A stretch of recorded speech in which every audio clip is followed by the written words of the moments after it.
All right, so me and Tony are on our way to San Francisco now. How long of a drive is it, Tony? 11 hours.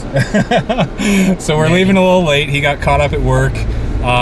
So we're leaving in the afternoon. We're going to kind of grind through the night and crash out somewhere late, and then get up and hopefully be in San Francisco. I don't know, what do you think, like 9 a.m.? Yeah. 9 a.m. or something like that. So off we go.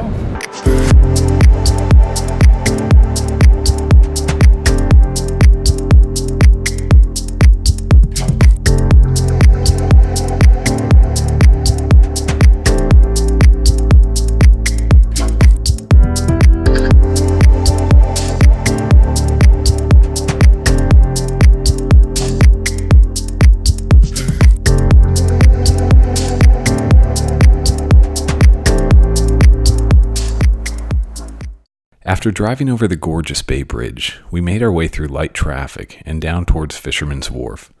We decided to drive right through and head over to the Golden Gate Bridge so that we could beat the midday crowds. It was early, so we knew there would be plenty of parking. The weather was beautiful, there were tons of people out enjoying their day, and we were both looking forward to stretching our legs after such a long time in the car.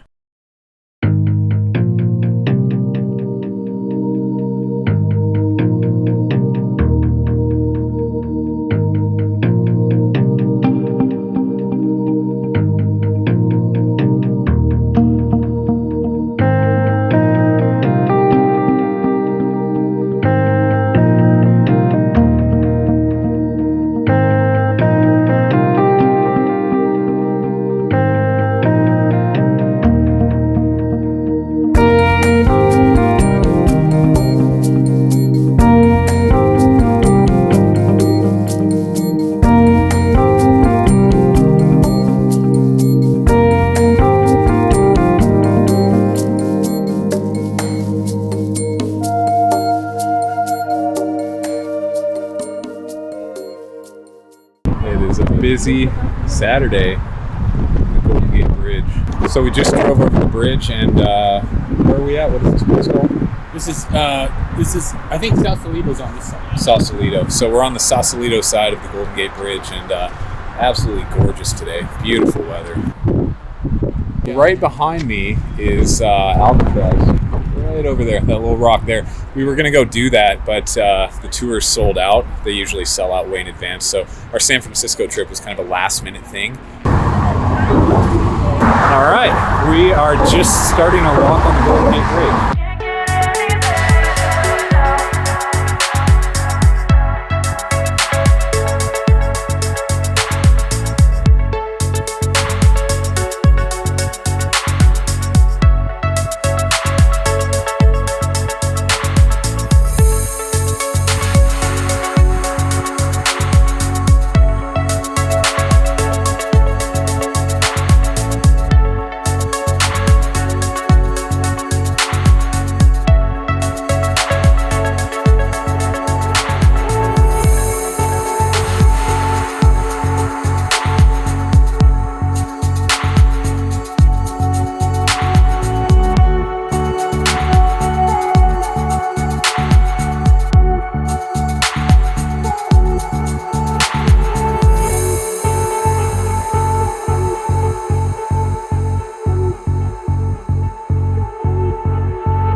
We worked up quite an appetite walking the bridge, so we decided to head back to Fisherman's Wharf, park, and find some food. I love seafood, and San Francisco is known for their clam chowder. These are okay. Okay, so this is not. So we need to find one. We need to find one of those. Okay. It is busy. It's weekend in San Francisco, so we're trying to find parking down here at Fisherman's Wharf, and we're gonna grab some clam chowder if we can. Get this parking situation figured out. We thought we found a meter, and it turned out to be a commercial meter, so now we have to go find a different meter or pay for parking. We made our way through the crowd toward a little seafood place that serves up some legendary clam chowder. It was early June, so the summertime crowds hadn't really hit yet. If this were July or August, there'd be a wait at pretty much any of the restaurants at Fisherman's Wharf. Chowder. Come to San Francisco and get a hot dog. Right? All right, I'm gonna go with the clam chowder in a bread bowl. Butter on my bread. There. Oh my goodness! Wow, that is really good. After filling our stomachs, we decided to try and walk off our overindulgence.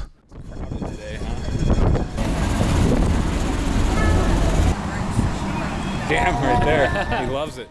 We wandered around Fisherman's Wharf and wound up at Bowden Bakery.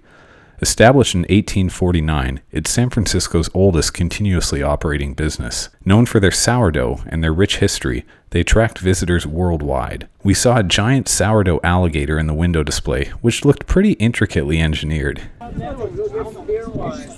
We then stumbled upon a local fishing vessel offering harbor tours, including Alcatraz and the Golden Gate Bridge. There we go. This is us right here.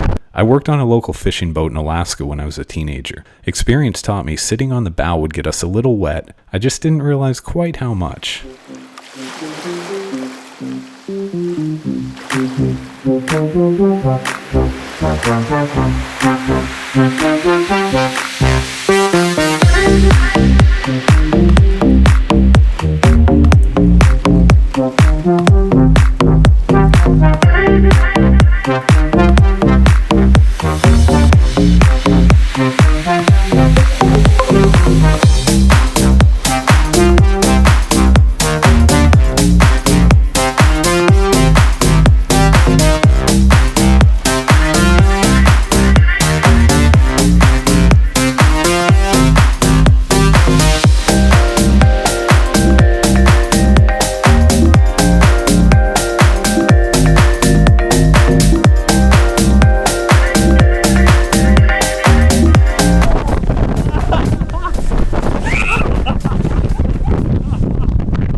You may have noticed a large vessel in the background. That was a 366-meter-long Yang Ming container ship. A ship that size generates a considerable wake. This was the product of navigating into its wake. The bench we were sitting on went airborne, only by a few inches, but enough to give us quite an adrenaline rush. A wave washed overboard and drenched all of us from head to toe. I loved it. It was exciting as well as refreshing, but a little on the cold side. The captain saw me filming, so I had a feeling he wanted to give me a little something to work with. He knew what he was doing, and I loved it. All right, guys, now notice that we're leaning to the right a little too much. Need somebody to move over to the left side of the boat. I'm going to throw about four people get to the other side of the boat. Yeah, that's much better. Thank you, guys. We headed towards Alcatraz Island, a now defunct prison that ran from 1934 through 1963.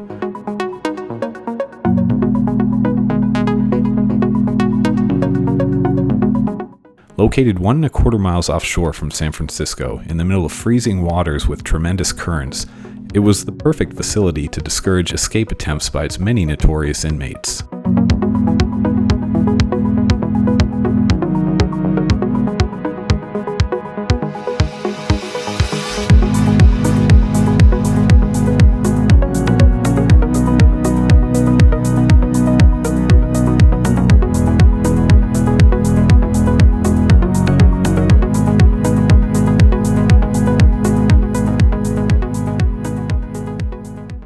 I grabbed a fresh set of clothes and headed into the Maritime Museum to find somewhere to change.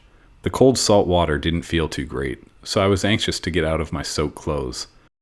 We headed to Pier 39 to get a quick look at the seals.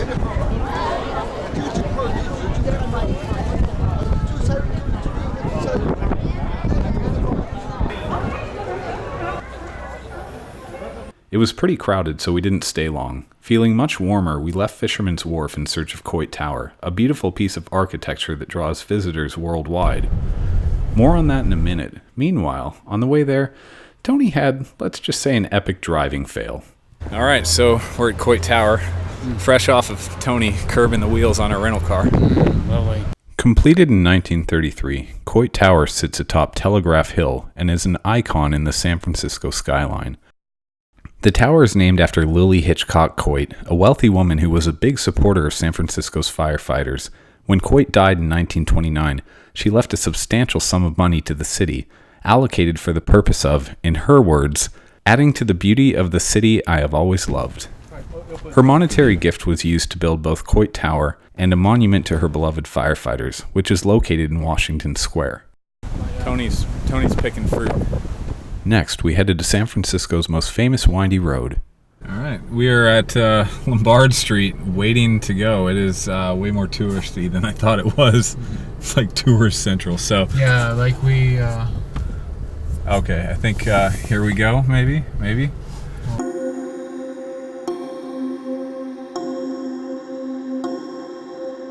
Boasting the claim of crookedest street in the world, Lombard Street is approximately 1 block long and has 8 hairpin turns. Crowds gather to get photos of the iconic road from the intersection below.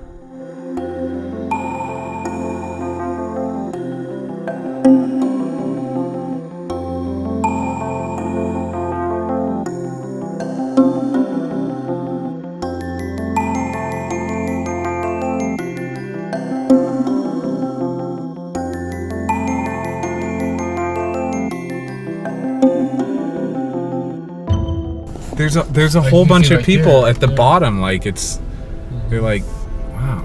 I guess they're getting their shots, huh?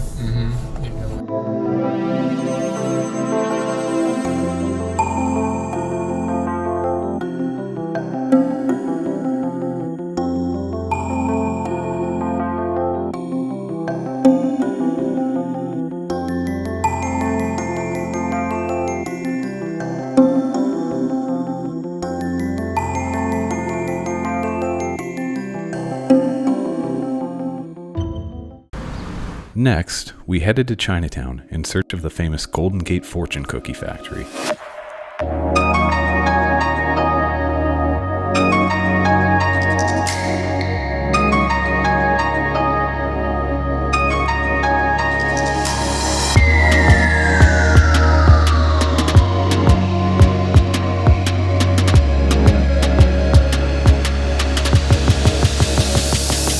We found it.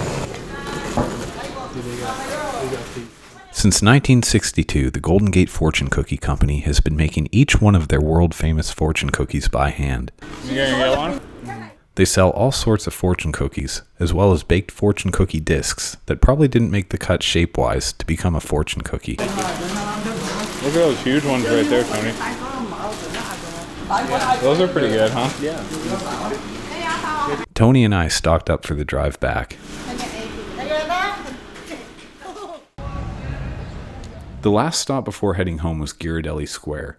In 1893, Domenico Ghirardelli purchased the entire city block and established the Ghirardelli Chocolate Company headquarters. In 1982, it was listed on the National Register of Historic Places, protecting it from any future development.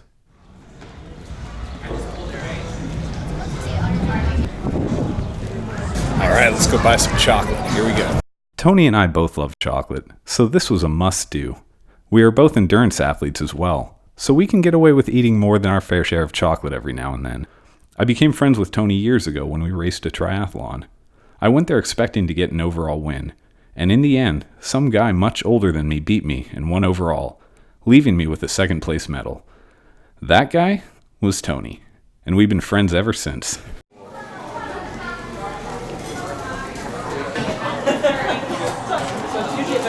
After stocking up on chocolate, we headed home. San Francisco is an amazing city. We barely scratched the surface of what there is to do here, but we wanted to see if we could get a genuine San Francisco experience in only one day, and I'd say mission accomplished. I can't wait to come back.